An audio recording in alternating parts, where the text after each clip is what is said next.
Olá, bom dia a todos. Eu me chamo Renan Coelho e nós estamos tendo uma aula de cartografia e no conteúdo de hoje nós vamos ver os modelos ou formas de representação da Terra. Então vamos começar com a primeira dessas formas, que talvez alguns de vocês já tenham visto, ou essa figura ou alguma parecida com essa, dizendo que esse seria o modelo, o formato real da Terra. Mas será que é mesmo? Essa imagem ela é apresentada como o formato da Terra caso a gente retire toda a água dos oceanos. Então, os continentes são a parte terrestre que a gente vê acima dos oceanos, mas se a gente retirar a água, a gente veria o fundo dessa superfície terrestre que está coberta, e aí a gente teria esse formato. A gente a princípio não veria esse formato porque a água cobre essas ondulações, então a gente veria só realmente as montanhas e os determinados relevos que estão acima da superfície da água. E ao longo dessa aula eu vou responder essa questão, se esse é realmente o modelo da Terra, a superfície real da Terra. Mas até o final dessa aula eu vou dando algumas dicas do que podem servir como resposta para essa imagem ser verdadeira ou não, tá? Mas o que eu já adianto para vocês é para vocês repararem nessa deformação acentuada que nós temos, certo? Então, muitos de nós imaginamos a Terra como uma esfera, uma bola de futebol, mais ou menos. E nessa imagem nós temos deformações muito acentuadas, tá? Então, o que seriam as deformações? O ponto mais alto até o ponto mais baixo, tá? Então, vamos começar a responder essa questão. Então, a primeira das formas, o primeiro dos modelos, seria o modelo real, ou o modelo topográfico, que é o que nós enxergamos no dia a dia, a partir do relevo, dos determinados relevos e diferentes relevos que nós temos em toda a superfície terrestre. Então, todo esse relevo, as ondulações, algumas partes do planeta que são mais planas, outras são mais montanhosas, etc, etc, formam uma superfície que é totalmente difícil de se transcrever para uma imagem, tá? Então, mesmo essa imagem que eu estou mostrando, ela não representa o modelo real, tá? Mas dentre as imagens que a gente procura, ela traz um pouquinho do que eu queria ressaltar a vocês. E o que é que a gente ressalta? Nós podemos ver, por exemplo, aqui no continente africano, também aqui no sul-americano, que nós vemos mais aqui à esquerda, partes mais planas, por exemplo, nessa parte aqui mais em contato com o oceano, e essa parte mais elevada, que é a parte mais montanhosa, tá? Então nós vemos em algumas partes áreas mais elevadas e áreas mais baixas, mais a superfície do nível do mar, tá? Mas ainda assim nós temos que lembrar que a Terra ela é muito grande, tá? E quão grande a gente começa a imaginar a Terra? A gente tem que lembrar que o raio da Terra é de 6.300 quilômetros, tá?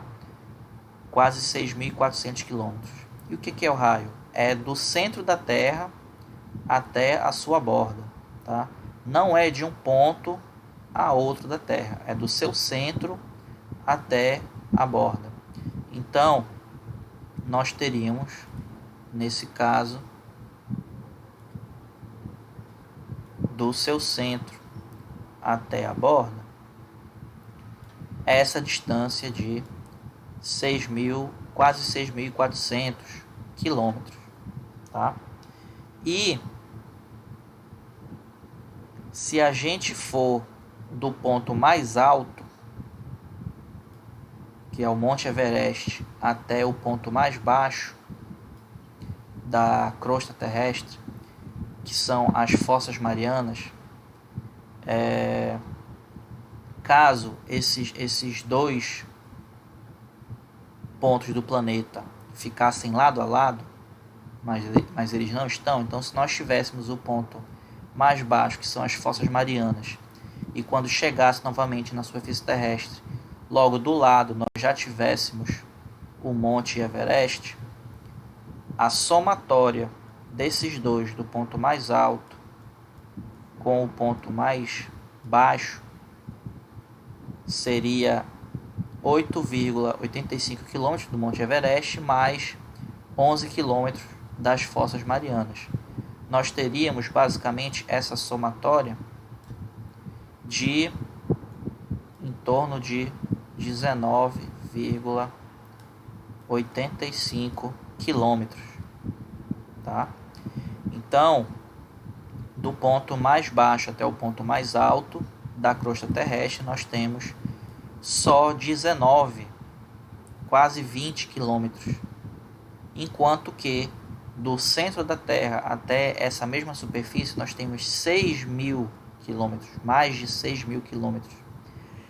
Essa diferença do centro da Terra até a superfície e de nós que estamos na superfície realmente enxergando as maiores deformações que temos só nesse pontinho aqui da superfície, é em torno de 0,3%. Ou seja, se nós tivéssemos uma reta que é do centro da Terra até a sua superfície e nós fôssemos visualizar a deformação que nós temos no topo dessa superfície, a deformação seria algo em torno disso daqui, ó, tá? Provavelmente até menos. Então, reparem que essa deformação de 0,3 km, se compararmos com todo o raio, ela é ínfima, quase que a gente não consegue ver. E aí eu pergunto para vocês, a gente consegue ver deformações maiores nessa imagem? Sim, conseguimos. Essas deformações estão muito claras aqui nessa imagem, tá? E voltando para essa outra imagem, nós conseguimos ver deformações maiores do que esse traçozinho que eu fiz aqui? Sim, com certeza. Então, como essas deformações são muito maiores, tanto nessa imagem como nessa daqui, do que esse ínfimo traço que eu fiz, que simboliza 0,3%, só 3%, 0,3%, então significa que essas deformações, tanto nessa imagem como nessa daqui, elas não são reais, tá? Elas não são reais. E o que significam essas deformações? Bom, dessa imagem aqui eu vou explicar mais na frente, mas dessa ficou claro que é só para realmente realçar, tá? As deformações aqui foram acentuadas para realmente realçar aonde estão os continentes, as partes mais altas dos continentes, e os oceanos nas partes mais baixas, tá? Então vamos dar prosseguimento. Então, resumidamente, antes de dar prosseguimento, o que nós temos que ter em mente do modelo real? Que esse modelo real ele é formado por um relevo complexo, mas esse relevo complexo, se a gente levar em consideração todo o raio terrestre, ele ainda assim ele é ínfimo, tá? E que esse relevo, por ele ser complexo, fica muito difícil dele ser transposto para uma representação, tá? E justamente por esse modelo real ele ser extremamente difícil, quase impossível ou realmente impossível de ser transposto numa representação dessa, é que a gente começa a elaborar modelos mais simples para representar a Terra, tá? Então, a partir desses modelos mais simples é que a gente vai trazer para a cartografia. A cartografia e outras técnicas de geoprocessamento também, ela tenta transpor o modelo real para modelos que a gente consiga trabalhar em cima deles. O primeiro desses modelos, que a gente tenta transformar o modelo real em outra forma, é o modelo esférico. Tá? Eu dei uma achatada aqui na imagem, então ele acabou não ficando realmente esférico. Mas para quem já viu um globo desse, ou algum similar, ele lembra uma bola de futebol. Tá? E esse modelo ele é o mais errado de todos. Por quê? Porque justamente não tem nesse modelo esférico nenhuma variação, tá? Seja nessa crosta terrestre, que é a parte mais superficial da Terra, seja na variação entre os polos e no seu eixo central, tá? E essa variação da distância entre os polos e no Equador já é transposta aqui para o chamado modelo elipsoidal de revolução. Então vamos primeiro entender o que é essa revolução. Essa revolução é o movimento que a Terra faz em torno do próprio eixo, está se referindo a esse movimento. Então, você pode fazer um teste mais simples na sua própria casa. Fazer um teste mais simples. Qual é esse teste? Se você se levantar nesse momento e começar a girar, deixando os seus braços soltos, você vai reparar que os seus braços eles vão começar a levantar. E quanto mais rápido você começar a girar, mais na horizontal os seus braços ficarão. Tá? Isso se você girar parado no mesmo lugar, em torno do próprio eixo. Porque isso significa que a massa do seu corpo ela vai acabar se espalhando para a horizontal. Certo? Então, esse mesmo efeito acontece no planeta Terra. Ela está, né, rotacionando nesse eixo, certo? Ela está parada nesse eixo e o movimento dela é nesse sentido. Então, a massa dela acaba se concentrando mais em torno do Equador. Então, ela acaba dando uma achatada. Tudo bem? Então, se a gente reparar, se a gente fizer medições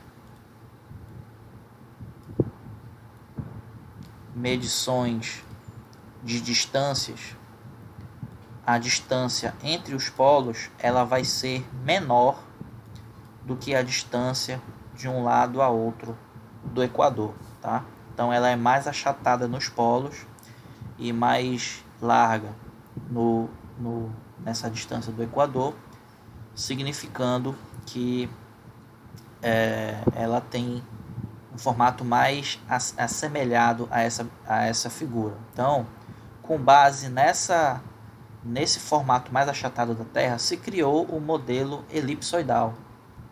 Tá? Ele é o mais usual de todos e nele a Terra é representada por uma superfície gerada chamada de elipse, que ao girar em torno do seu próprio eixo, de menor forma, que ao girar em torno do seu eixo menor, que é o eixo de norte a sul, o eixo entre os polos, forma um volume. Tá? E o volume é o elipsoide de revolução. Tudo bem? Então, esse daqui é um modelo matemático que tenta representar essa revolução que a Terra sofre o efeito da revolução que a Terra tem ao girar em torno do próprio eixo. Tá? O que a gente tem que lembrar desse modelo? Que ele já é um modelo matematicamente mais correto. Tá? Então a Terra ela já tem em parte esse modelo mais achatado. Ela tem exatamente esse formato? Não. Esse modelo elipsoidal ele não considera as distorções que nós temos na superfície terrestre, certo? Ele leva mais em consideração esse achatamento, tá? Mas ainda assim ele já é um modelo matemático utilizado na cartografia. Vocês vão ver a importância dele na próxima aula, tudo bem? Mas já gravem que o modelo elipsoide ele já é um modelo matemático utilizado na cartografia. E por fim nós temos o modelo chamado geoidal ou o geóide. O geóide ele é uma representação da superfície de forma fictícia, definida pelo prolongamento do nível médio dos mares. Então não é o nível do mar da sua casa, se você morar no litoral, tá? É o nível médio dos mares, dos oceanos de todo o mundo. Começa por esse ponto. E os mares, quando eles chegam no litoral dos continentes, eles param, obviamente, né? E já o geóide, ele considera como se esse mar ele avançasse de forma fictícia, né? Sobre os continentes. E para se determinar isso, ele leva em consideração as medidas gravimétricas, que são as forças da gravidade atuando em toda a superfície terrestre. Tá? Então, reparem que nós temos zonas mais vermelhadas e zonas mais azuladas. O que isso significa? As zonas mais azuladas é onde a gravidade está atuando de forma menor, e as zonas mais avermelhadas é onde nós temos a gravidade atuando com maior intensidade. Tá? Claro que isso, a variação daqui é imperceptível para quem está andando normalmente sobre essas áreas. Ela é mais para fins de cálculos, tá? Cálculos físicos, etc. Então, percebam que esse geóide, ele já tenta, ele é um formato que ele mais se assemelha ao real formato da Terra, porque nós temos ondulações aqui provocadas pela ação da gravidade. Então, mesmo que não seja a real superfície da Terra, ele ainda é o modelo que mais chega perto do formato terrestre. Tá? Então, o que vocês têm que gravar desse modelo geoidal? Que junto com o modelo elipsoidal do slide anterior, ele é um outro modelo, dessa vez modelo matemático, que a principal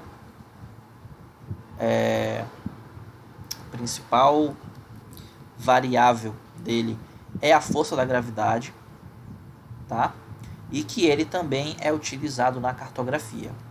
Na aula que vem eu vou explicar como que o elipsoide e o geóide são utilizados na cartografia. E aqui nessa imagem nós temos a junção dos três modelos. A superfície física, que seria o modelo real, com todo o seu relevo. E aí reparem que quando ele chega no nível do mar, a superfície terrestre ela continua descendo, obviamente. Nós temos o geóide com essa linha mais azulada. E reparem que ele respeita o nível do mar. Ele respeita o nível do mar, e quando ele bate aqui na superfície terrestre, ele continua abaixo da superfície terrestre, como se fosse o nível do mar continuando aqui abaixo. Tá? E nós temos o elipsoide, que ele não respeita o nível do mar, já que o modelo matemático dele é baseado em outro fator, que não é a gravidade, tá? E por consequente o nível do mar. Tudo bem?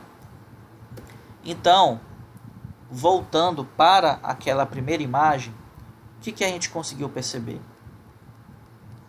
Deixa eu até voltar. Que nós temos deformações muito acentuadas para serem reais, tá? Então, o que é, como que essa imagem ela começou a ser propagada?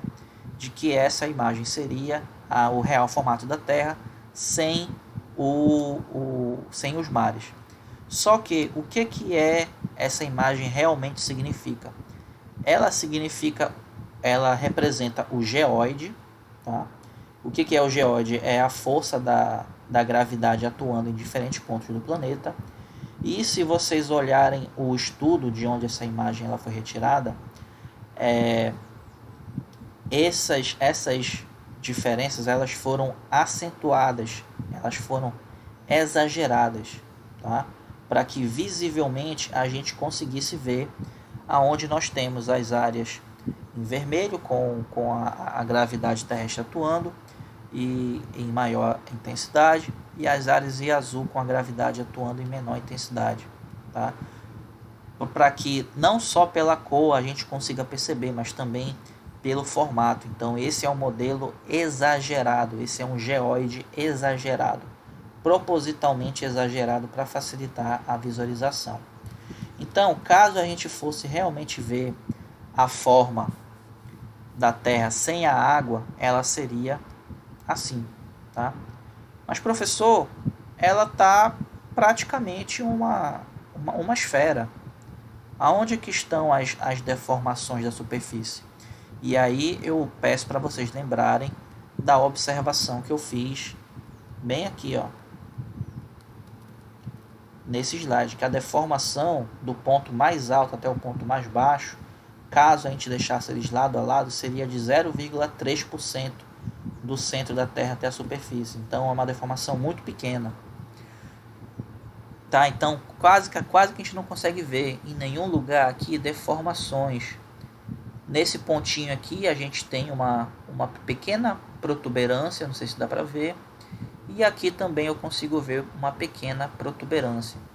Então isso é para vocês perceberem que mesmo que a gente retire a água visualmente, de longe, claro, a gente não consegue perceber as diferenças entre os pontos elevados e os pontos mais baixos, tá? Professor, não acredito no senhor. Então você pode pesquisar nessa matéria, tá?